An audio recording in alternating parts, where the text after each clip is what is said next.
ദേവിയുടെ മരണാനന്തര ചടങ്ങുകളെല്ലാം നടന്നത് അവരുടെ അനിയത്തിയുടെ വീട്ടിൽ വെച്ചായിരുന്നു. എല്ലാ കർമ്മങ്ങളും കഴിയുന്നതുവരെ നവിയും നിവിയും അവിടെയായിരുന്നു. ദേവിനൊന്നും അവിടേക്ക് വരുമായിരുന്നു. പരസ്പരം നോക്കുമെന്നല്ലാതെ നവി ദേവിനോടൊന്നും സംസാരിച്ചിരുന്നില്ല. അവളോട് എന്ത് പറയണമെന്ന് ദേവിനും അറിയില്ലായിരുന്നു. അടിയന്തരം കൂടെ കഴിഞ്ഞാണ് അവൻ നവിയെ അവിടെ നിന്ന് കൊണ്ടുപോയത്, കൂടെ നിവിയെയും. ഇതിനിടയിൽ ഷാജിയും മരിച്ചിരുന്നു. അയാളെ പറ്റി അന്വേഷിക്കാനോ മൃതദേഹം ഏറ്റുവാങ്ങാനോ അവിടുന്ന് ആരും മുതിർന്നില്ല. ഷാജിയുടെ ചേട്ടൻ്റെ ആളുകളാണ് ദഹിപ്പിക്കാനുള്ള കാര്യങ്ങളെല്ലാം ചെയ്തത്. ദേവിൻ്റെ കാർ വീട്ടിലേക്ക് എത്തിയതും അകത്തുനിന്ന് അമ്മമാരും നീതും ഓടി വന്നു, കൂടെ ആകിയും. യമുന വന്ന് നവിയെ ചേർത്ത് പിടിച്ചു. നവി അവരോടൊന്ന് ചിരിക്കാൻ ശ്രമിച്ചു. അഗിയുടെ കണ്ണുകൾ മുഴുവൻ തല താഴ്ത്തി നിൽക്കുന്ന നിവിയിലായിരുന്നു. കുറച്ച് ദിവസങ്ങൾ കൊണ്ട് തന്നെ അവൾ നന്നായി ക്ഷീണിച്ചിരുന്നു. കണ്ണുകൾക്ക് ചുറ്റും കറുപ്പ് പടർന്നു. ജീവൻ നഷ്ടപ്പെട്ടതുപോലെ തോന്നിയവന്. എല്ലാവരും അകത്തേക്ക് നടക്കുമ്പോൾ നിവി മാത്രം ഒന്ന് മടിച്ചെന്നു. കൂട്ടത്തിൽ നിൽക്കുമ്പോഴും അവൾക്ക് ഒറ്റപ്പെട്ടതുപോലെ തോന്നി. അകത്തേക്ക് കയറാൻ നേരം നവി തിരിഞ്ഞ് നിവിയെ നോക്കി. തല താഴ്ത്തിയുള്ള അവളുടെ നിൽപ്പ് കണ്ട് അവൾക്ക് വേദന തോന്നി. എത്ര ചേർത്ത് പിടിച്ചിട്ട് അവൾ വീണ്ടും വീണ്ടും സ്വയം ഒറ്റപ്പെട്ടു പോകുന്നത് അവൾ തിരിച്ചറിഞ്ഞിരുന്നു. അവൾക്കടുത്തേക്ക് പോകാൻ നിന്ന നവി ഒരു നിമിഷം അവിടെ തന്നെ നിന്നു. അകത്തേക്ക് കയറാൻ മടിച്ചു നിൽക്കുന്ന നിവിയെ തോളിലൂടെ കൈയിട്ട് ചേർത്ത് പിടിച്ചു വരുന്ന ദേവൻ. നവിയുടെ ചുണ്ടിൽ ഹൃദ്യമായൊരു പുഞ്ചിരി അവന് വേണ്ടി. വിടരവേ മനസ്സ് നിറഞ്ഞിരുന്നു ദേവന്. നിവിയുടെ വിഷമം യമുനയും വൈകാതെ മനസ്സിലാക്കി. നീതുവിനെ പോലെ ചേർത്ത് നിർത്തി സ്നേഹിക്കുകയും ശകാരിക്കുകയും ചെയ്തു. അവളിലെ കളിച്ചിരികളെ അവർ തിരിച്ചു കൊണ്ടുവന്നു. ഒരാഴ്ച അവരോടൊപ്പം നിന്നിട്ട് ഹോസ്റ്റലിലേക്ക് പോയാൽ മതിയെന്ന് അമ്മമാർ പറഞ്ഞു. ഞായറാഴ്ച വൈകുന്നേരം അവരെ തിരിച്ചു കൊണ്ടുവിടാമെന്ന് ദേവൻ പറഞ്ഞിരുന്നത്. അവർക്ക് വേണ്ട സാധനങ്ങളെല്ലാം എടുത്തു വച്ചു. വസന്തി യമുനയെ അച്ചാറും ഉണ്ണിയപ്പം പാക്ക് ചെയ്ത് കൊടുത്തു. നിവിയെ കാണാതെ അവളെ നോക്കി നവി അവളുടെ റൂമിലേക്ക് പോയി. കഴിഞ്ഞൊരാഴ്ചയായി നവി അവൾക്കൊപ്പം ആ റൂമിലായിരുന്നു. തുറന്നു കിടന്ന വാതിലിലൂടെ അകത്തേക്ക് കടക്കാൻ നിന്ന് നവി കണ്ടത് നിവിയെ ബലമായി തന്നെ നെഞ്ചോട് ചേർത്ത് പിടിക്കുന്ന അകിയാണ്. നെഞ്ചു തൊട്ട് കൊട്ട ഞാൻ ചെണ്ടല്ല പെണ്ണ്, അടങ്ങി നിൽക്ക്. എനിക്കറിയാം നീ മനഃപൂർവ്വമാണ് എന്നെ അവഗണിക്കുന്നതെന്ന്. ഇവിടെ നിന്ന് പോയാൽ പിന്നെയും നീ ഒറ്റപ്പെട്ടു പോകാൻ ശ്രമിക്കും. നീതുവിന് നിന്നെ എപ്പോഴും പിടിച്ചു നിർത്താൻ പറ്റുന്നതിന് വരില്ല. നിന്റെ ചേച്ചിനോട് ദേവൻ പറയുന്ന പോലെ പറയാൻ എനിക്കറിയില്ല. പക്ഷെ അവൻ മാത്രമാണ് നിനക്ക് സഹോദരൻ, ഞാനല്ല. നിന്റെ പഠിപ്പ് കഴിയുന്ന അടുത്ത ദിവസം തന്നെ നിന്നെ ഞാൻ കെട്ടിക്കൊണ്ട് പോവുകയും ചെയ്യും. കഴിഞ്ഞു പോയതൊന്നും ഇനി ഓർക്കരുത്. പഠിക്കണം. നീതി വരുമ്പോൾ ഒക്കെ കൂടെ നിന്നെയും ഞാൻ പ്രതീക്ഷിക്കും. പൊക്കോ. ദേവൻ കാത്തു നിൽക്കാവും. ഞാൻ രാത്രി വിളിക്കാം. അവൾ നിന്ന് കൈവിട്ട് നെറുകിൽ ഒന്ന് ചുംബിച്ച് ആകി അവളെ യാത്രയാക്കി. റൂമിൽ നിന്ന് പുറത്തേക്ക് ഇറങ്ങിയ നിവി അവനൊന്ന് തിരിഞ്ഞു നോക്കി. ചെറിയൊരു പുഞ്ചിരി അവന് സമ്മാനിച്ച് അവൾ താഴേക്ക് ഇറങ്ങി. നിവിയെ നോക്കി വന്ന നവി പെട്ടെന്ന് ദേവന്റെ കൈകൾ വന്ന് വലിച്ച് ചുമരോട് ചേർത്ത് നിർത്തി. അവർ യാത്ര പറയട്ടെടി, കാണാനൊന്നുമില്ല. അവൻ എന്ത് ചെയ്യുന്നു ഞാൻ പറഞ്ഞു തരാം. കുറെ ഡയലോഗ് അടിക്കും, കൂടിപ്പോയ ഒന്ന് ഉമ്മ വയ്ക്കും. ദാ ഇതുപോലെ. ദേവനവളുടെ നെറുകയിൽ ചുംബിച്ചതും നവി കുറുമ്പോട് അവനെ നോക്കി. അല്ലാതെ ഇവിടെയോ ഒന്നും അവന് ഉമ്മ വയ്ക്കില്ല, എനിക്ക് അറിഞ്ഞൂടെ. ദേവനവളുടെ രണ്ട് കവളും താടിത്തുമ്പിലും ഉമ്മ വെച്ച് എണ്ണി പറഞ്ഞതും ചുവന്ന തുടുത്ത മുഖം അവളിൽ നിന്ന് ഒളിപ്പിക്കാനായി അവൾ തല താഴ്ത്തി. അവളുടെ ചൊടികളിലെ ചെറുപുഞ്ചിരി ദേവൻ കാണാതെ കണ്ടിരുന്നു. അവളുടെ വിരലുകളിൽ വിരൽ ചേർത്ത് ചുമരോട് ചേർത്ത് ദേവൻ ഒന്നുകൂടി അവളിലേക്ക് അടുത്തു നിന്നതും നവി കണ്ണുകൾ അടിച്ചു പോയിരുന്നു. അവളുടെ വിറയ്ക്കുന്ന ചുണ്ടുകളിലേക്ക് അവൻ്റെ കണ്ണുകൾ പാഞ്ഞതും മനസ്സിനെ നിയന്ത്രിക്കാനാകാതെ അവൻ അവളിലേക്ക് ചുണ്ടുകൾ ചേർക്കാൻ പോയതും നവി അതിലേക്ക് വിരലുകൾ ചേർത്ത് തടഞ്ഞു. ദേവത്തിന് ശരിക്കും എന്താ ജോലി? എറണാകുളം ജില്ലാ കളക്ടർ. എന്തേ? അവൾക്ക് ചോദിക്കാൻ കണ്ട നേരം എങ്ങനെ ഒന്ന് കൊരക്കടിപ്പിച്ച് വന്നതായിരുന്നു. അപ്പോൾ അവള് അതാരും പറഞ്ഞു കേട്ടില്ല. നേരെ ചൊവ്വെങ്ങ് പോയി കണ്ടുമില്ല. അതല്ലേ ഞാൻ എന്നറിഞ്ഞു. തൽക്കാലം നിനക്ക് 3 പിള്ളേർ തരലാണ് എനിക്ക് ജോലി. ഇനി എൻ്റെ അധ്വാനം മുഴുവൻ അതിനായിരിക്കും. പിന്നെ സൈഡിൽ കൂടെ കുറച്ച് കൃഷിയും, പിന്നെ അച്ഛൻ്റെ കൺസ്ട്രക്ഷൻ കമ്പനിയിൽ കുറച്ച് നേരം ഇരിപ്പും. ഇനി ഇമ്മാതിരി സംശയങ്ങൾ വല്ലതും ഉണ്ടെങ്കിൽ ഇപ്പൊ ചോദിച്ചു തീർത്തോ. അല്ലാതെ ഞാൻ എൻ്റെ മെയിൻ പണിക്കിടയിൽ ഇതുപോലെ ഓരോന്ന് ചോദിച്ചു വന്നാൽ കടിച്ച് തിന്നു ഞാൻ. പല്ലടിച്ചുകൊണ്ട് പറഞ്ഞു വന്നത് അവസാനം ഒരു കള്ളച്ചിരിയായി മാറിയിരുന്നു. നവി അവൻ്റെ മുഖത്ത് നോക്കാതെ താഴെ നോക്കി നിന്നതും അവൻ ഒരിക്കൽ കൂടി അവളിലേക്ക് ചാഞ്ഞു. ലക്ഷ്യത്തിലേക്ക് പോവും മുന്നേ താഴെ നിന്ന് അകിയുടെ വിളി കേട്ടതും ദേവൻ കലിതുള്ളി താഴേക്ക് പോയി. സന്തോഷത്തോടെ തന്നെ അവരെ എല്ലാവരും യാത്രയാക്കി. ദേവനില്ലാത്ത സമയത്ത് നവി അമ്മമാരിൽ നിന്നും അവനെക്കുറിച്ച് കൂടുതൽ അറിഞ്ഞു. അവരോട് ഓരോന്ന് ചോദിക്കുമ്പോഴും ഒരു ചിരിയോട് അവർ മറുപടി കൊടുത്തുകൊണ്ടിരുന്നു. അകി അവളെയും കൊണ്ട് ദേവന്റെ തോട്ടത്തിലേക്ക് പോയി. എല്ലാ തരത്തിലുള്ള പച്ചക്കറികളും പഴങ്ങളും കുറച്ച് നെൽകൃഷിയും അവിടെ ഉണ്ടായിരുന്നു. സദാസമയം അവരെ പരിപാലിക്കാൻ ദേവന്റെ കൂടെ 3 പേരും കൂടെ ഉണ്ടായിരുന്നു. അവർക്കെല്ലാം ദേവിനെക്കുറിച്ച് പറയുമ്പോൾ വാക്കുകൾ പോരാതെ വന്നു. ദേവനോടുള്ള അവളുടെ സ്നേഹം ഒത്തിരി കൂടുന്നതായി തോന്നി അവൾക്ക്. അവൻ വരുന്നതും കാത്ത് അവൾ ടെറസിലെ ബെഞ്ചിൽ റോഡിലേക്ക് കണ്ണു നട്ടിയിരുന്നു. ദേവിന്റെ കാർ വരുന്നത് കണ്ടതും അവൾ ഓടി അടുക്കളയിലേക്ക് പോയി. ചുമ്മാ അവിടെ വട്ടം കിട്ട് കളിച്ചു നിൽക്കുന്ന നവിയെ പലതവണ അമ്മമാർ അവിടെ നിന്ന് പറഞ്ഞു വിടാൻ നോക്കിയെങ്കിലും കുറ്റിയടിച്ച പോലെ അവൾ അവിടെ നിന്നും. ദേവനുള്ള ചായ വരെ അവൾ അകിയെ സോപ്പിട്ട് കൊടുത്ത് വിടുകയാണ് ചെയ്തത്. മനഃപൂർവ്വം ദേവന് മുഖം കൊടുക്കാതെ അവൾ നടക്കുന്നത് എന്തുകൊണ്ടായിരിക്കുമെന്ന് എല്ലാവർക്കും മനസ്സിലായിരുന്നു. ഫുഡ് കഴിക്കാൻ സമയമാണ്. ദേവൻ അവളെ ഒന്ന് കണ്ടത് തന്നെ. അവനെ നോക്കാതുള്ള ഇരിപ്പ് കണ്ടപ്പോൾ തന്നെ അവന് കാര്യം പിടികിട്ടിയിരുന്നു. എല്ലാ പണികളും കഴിഞ്ഞ് കിച്ചണിലെ ലൈറ്റ് ഓഫ് ആക്കിയതും അവൾ തത്തിക്കളിച്ച് യമുനയുടെ റൂമിലേക്ക് പോയതിനേക്കാൾ സ്പീഡിൽ അവളെ യമുന ഓടിച്ചിരുന്നു. വസന്തി അവൾ വരും മുന്നേ കഥകടച്ച് കിടന്നു. നവിയുടെയും നീതുവിന്റെയും മുറി പൂട്ടി താക്കോൽ ഭദ്രമായി യമുന എടുത്തു വെച്ചു. നവി ധൈര്യം സംഭരിച്ചുകൊണ്ട് റൂമിലേക്ക് നടന്നു. ദേവനെങ്കിലും കാണാഞ്ഞു നോക്കുമ്പോൾ ബാൽക്കണിയിൽ നിന്ന് ആരോടോ കാര്യമായ ഫോണിലാണ് കക്ഷി.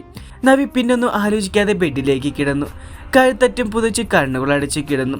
ദേവൻ വരും മുന്നേ ഉറങ്ങണമെന്നുണ്ടായിരുന്നു. എങ്കിലും നെഞ്ചിടിപ്പ് കാരണം അവൾക്ക് ഉറങ്ങാൻ കഴിഞ്ഞില്ല.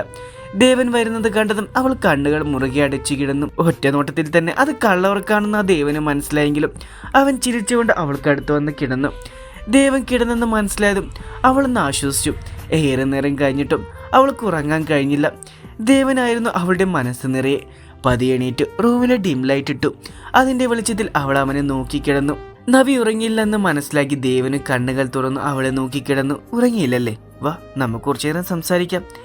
ദേവൻ അവളെയും കൊണ്ട് ബാൽക്കണിലേക്ക് പോയി. ബീൻ ബാഗിൽ ദേവൻ ഇരുന്നു കൊണ്ട് നവിയെ അവന്റെ മടിയിലേക്ക് ഇരുത്തി. കുറേ നേരം എന്തൊക്കെയോ അവർ സംസാരിച്ചു.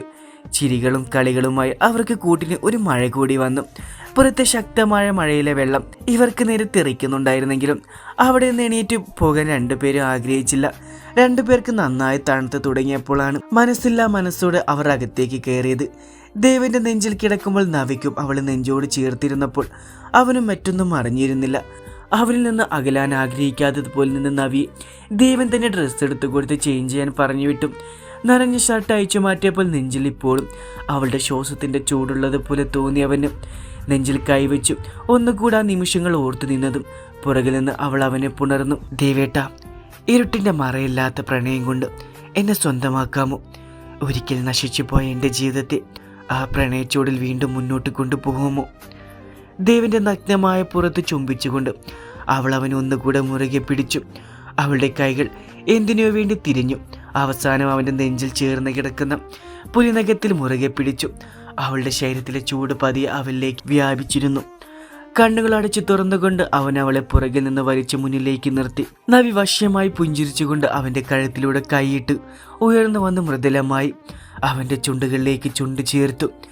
അവളുടെ ചുണ്ടുകളുടെ മാധുര്യം തന്നിലേക്ക് പടർന്നതും തൊട്ടടുത്ത നിമിഷം തന്നെ അവൻ അവയെ പതിയെ നുണഞ്ഞെടുക്കാൻ തുടങ്ങി. മാധുര്യത്തിനനുസരിച്ച് ചുംബനത്തിന്റെ വേഗതയും കൂടി വന്നിരുന്നു. വിട്ടുമാറാൻ അവനോ അവളോ തയ്യാറായിരുന്നില്ല. അവളുടെ വിരലുകൾ അവൻ്റെ മുടികൾ ശക്തമായി കുരുത്തു വലിച്ചുകൊണ്ടിരുന്നപ്പോൾ ഒന്ന് പിഴഞ്ഞുകൊണ്ട് നവി അകന്ന മാറി ശ്വാസമെടുത്തു. ദേവന് ഒരു ചിരിയോടെ അവളെ പൊക്കിയെടുത്ത് ബെഡിലേക്ക് കിടത്തി അവൾക്ക് മേലെ ചാഞ്ഞു.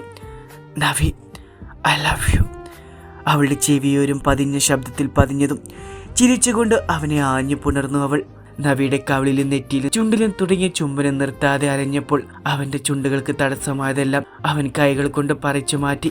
അവളിലെ ഓരോ മുറിപ്പാടിനെയും അവൻ്റെ ചുണ്ടുകളാൽ മായ്ച്ചു കളഞ്ഞു. അവൻ അവളിലേക്ക് അലിഞ്ഞു ചേർന്നപ്പോൾ കൂടുതൽ ശക്തിയായി അവൾ അവനെ തന്നിലേക്ക് വലിച്ചു ചേർത്തുകൊണ്ടിരുന്നു.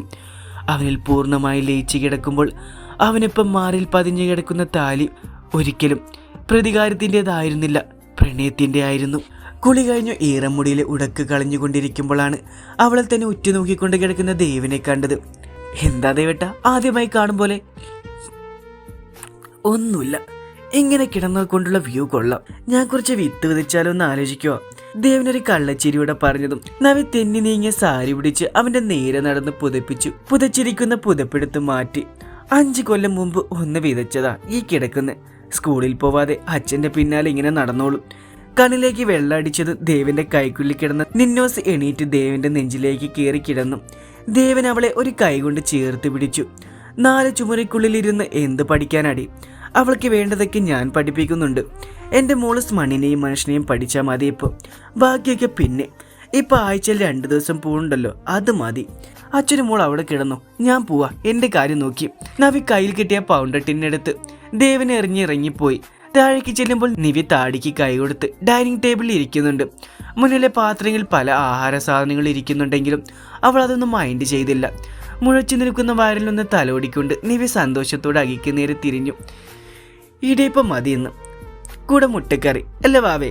കേൾക്കാൻ കാത്തിരുന്ന പോലെ യമുന അവൾക്ക് മുന്നിലെ ഇഡ്ഡലിയും വസന്തി മസാല ദോശയും എടുത്ത് കഴിക്കാൻ തുടങ്ങി. തലയിൽ കൈവച്ചിരിക്കുന്ന അകിയെ യമുന തട്ടി വിളിച്ചു. പറഞ്ഞത് കേട്ടില്ലേ, വേഗം ചെല്ലടാ, അവൾക്ക് വിശക്കും. ഇടിയപ്പം 2 ഇടിയങ്ങ് വെച്ചു കൊടുക്കാം, വേണ്ടത് ഏത് നേരത്താണാവോ. അകി പല്ല് കടിച്ചുകൊണ്ട് ഏപ്രൺ മുറിയെ കെട്ടി അടുക്കളയിലേക്ക് പോയി. നവി ചിരിച്ചുകൊണ്ട് അകിക്ക് പിന്നാലെ പോയി. അവൻ ഇടിയപ്പം ഉണ്ടാക്കാൻ സഹായിച്ചു. പ്രായം കൂടിയെന്ന് പറഞ്ഞ് ദേവിനും അകിയും തന്നെയാണ് 2 വർഷം മുന്നേ യമുനയും വസന്തയും കിച്ചൺ ഡ്യൂട്ടിയിൽ നിന്ന് പിരിച്ചുവിട്ടത്. 1.5 വർഷം സ്മൂത്തായി കൊണ്ടുപോയിരുന്നതാ അകിക്ക് പറ്റിയ ഒരു അബദ്ധം. കാരണം ഇങ്ങനായത്. അകിയുടെ അബദ്ധമാണ് ഇവിടെ കസേരയിലിരുന്ന് ഓർഡർ ചെയ്യുന്നത്. മിനിമം 4 പലഹാരെങ്കിലും അവൾ അവനെ കൊണ്ട് ഉണ്ടാക്കിക്കും. അതിൽ നിന്നും വല്ലതും കഴിച്ചാലായി. ഉള്ളി അരിഞ്ഞുകൊണ്ടിരിക്കുന്ന നവിക്കടുത്തേക്ക് ദേവൻ കുഞ്ചിക്കൊണ്ട് വന്നു. ഡേ, മോൾക്കിപ്പോൾ 4 വയസ്സായില്ലേ, അപ്പം ഞാൻ പറഞ്ഞതിനെ പറ്റി ഒന്നുകൂടെ ആലോചിച്ചുകൂടെ. കയ്യിലുള്ള കത്തി വെച്ച് അവനെ ഭീഷണിപ്പെടുത്തി നീക്കി നിർത്തിയതും ഒരു തക്കാളി വന്ന് ദേവന്റെ നെഞ്ചിലിടിച്ചു. മോനെ ദേവ, മോൾക്ക് എത്ര വയസ്സായാലും ശരി, ഇനി ഒരു ഗർഭം കൂടി വീട്ടിൽ വേണ്ടട്ടാ. മോനെ ദേവ, മോൾക്ക് എത്ര വയസ്സായാലും ശരി, ഇനി ഒരു ഗർഭം കൂടി ഈ വീട്ടിൽ വേണ്ടട്ടാ. അങ്ങനെ വല്ലതും ഉണ്ടായ അന്ന് ഞാൻ അടുക്കയിൽ നിന്ന് രാജിവെക്കും, നോക്കിക്കോ. അകിയുടെ ദയനീയമായ പറച്ചിൽ കേട്ടതും ദേവനും നവിയും പൊട്ടിച്ചിരിച്ചു പോയി. അകി ആ ദേഷ്യം മുഴുവൻ മാവ് കുഴിച്ച് തീർത്തു. ഇടിയപ്പം ഒരെണ്ണ എടുത്ത് കഴിച്ചിട്ട് നിവി അവിടെ ഇരുന്ന് ആപ്പിൾ എടുത്ത് കഴിച്ചു. നിന്നോസ് അവളുടെ മസാല ദോശ കൂടെ മുറിച്ചെടുത്ത് അവളുടെ കുഞ്ഞിക്കൈ കൊണ്ട് വായിലേക്ക് വെച്ച് കൊടുക്കുന്നുണ്ട്. ഇടയ്ക്ക് നിവി അവൾക്ക് വാരി കൊടുക്കുന്നുണ്ട്. കഴിച്ചു കഴിഞ്ഞു നവി നിന്നുവിനെ എടുത്തുകൊണ്ട് പോയി കൈയും മുഖവും കഴിച്ചു മേശയിലിരുത്തി കുഞ്ഞിക്കവളിൽ മെല്ലെ ഉമ്മ വെച്ച് കൊഞ്ചിച്ചു. അമ്മയുടെ നിന്നൂസേ, നമുക്കിത് ക്ലാസ്സിൽ പോയാലോ? ഇല്ല, ഞങ്ങൾക്ക് ഇനി കൃഷിഭാവിൽ പോകണം അമ്മേ. പിന്നെ തക്കാളി പറിക്കണം. അപ്പം അച്ഛൻ എനിക്ക് 10 വരെ എണ്ണാൻ പഠിപ്പിച്ചു തരാമെന്ന് പറഞ്ഞല്ലോ അല്ല അച്ഛാ. ദേവൻ സമ്മതിച്ചുകൊണ്ട് അവളുടെ കവിളിൽ ഉമ്മ വെച്ചു. നവിയുടെ ബാഗിൽ അവൾക്കുള്ള ലഞ്ച് ബോക്സ് വെച്ചു. ദേവൻ പോക്കറ്റിൽ നിന്ന് ചെറിയൊരു ഗ്ലാസ് എടുത്തു നിന്നൂസിന് വെച്ചു കൊടുത്തുകൊണ്ട് അവൾ അവൻ്റെ ബുള്ളറ്റിന് മുന്നിൽ കയറ്റിയിരുത്തി. അവന് കയറിയിരുന്നു. ബാഗും എടുത്തു വരുന്ന നവിയെ നോക്കി മീശി വിരിച്ച് ദേവൻ ഇരുന്നു. അവൾ കൂടി കയറുന്നതും ദേവൻ വണ്ടി മുന്നോട്ടെടുത്തു. സ്കൂളിൻ്റെ ഗേറ്റിൽ നിന്ന് അല്പം മാറിയാണ് അവൻ വണ്ടി നിർത്തിയത്. മേരി ടീച്ചർ കണ്ട കുഞ്ഞിനെ സ്കൂളിൽ വിടാത്തിൽ ചൂരൽ പുറത്ത് വീഴും എന്ന് അവനും അറിയാം. നവി ഒന്ന് കളിയാക്കി ചിരിച്ചുകൊണ്ട് ഇറങ്ങിച്ചെന്നു. നിന്നുവിനെ കെട്ടിപ്പിടിച്ച് ഉമ്മ വെച്ചു. ദേവൻ കവിൾ കാണിച്ചതും അവളൊന്ന് പിച്ചിക്കൊണ്ട് അവൾ കുഞ്ഞിനെ തിരിച്ചു കൊടുത്തു. അവൻ ചുണ്ടുകുറിപ്പിച്ചു കാണിച്ചിട്ട് മോൾക്ക് ഉമ്മ കൊടുത്തു. മോള് അവനൊപ്പമാക്കി സ്കൂളിലേക്ക് കയറുമ്പോൾ അവൾക്കറിയാമായിരുന്നു തൻ്റെ കുഞ്ഞിന് ഏറ്റവും സുരക്ഷിതമായ സ്ഥലം അവൻ്റെ നെഞ്ചിലാണെന്ന്. അവളുടെ ഏറ്റവും നല്ല അധ്യാപകനും സുഹൃത്തും വഴികാട്ടിയുമല്ല അവനായിരുന്നു. നിജിതകേസ് ദേവെന്ന അവളുടെ ദേവേട്ടൻ അവർക്ക് നേരെ കൈവീശി കാണിച്ചിട്ട് അവർ കണ്ണിൽ നിന്ന് മറയുന്നത് വരെ അവൾ നോക്കി നിന്നു.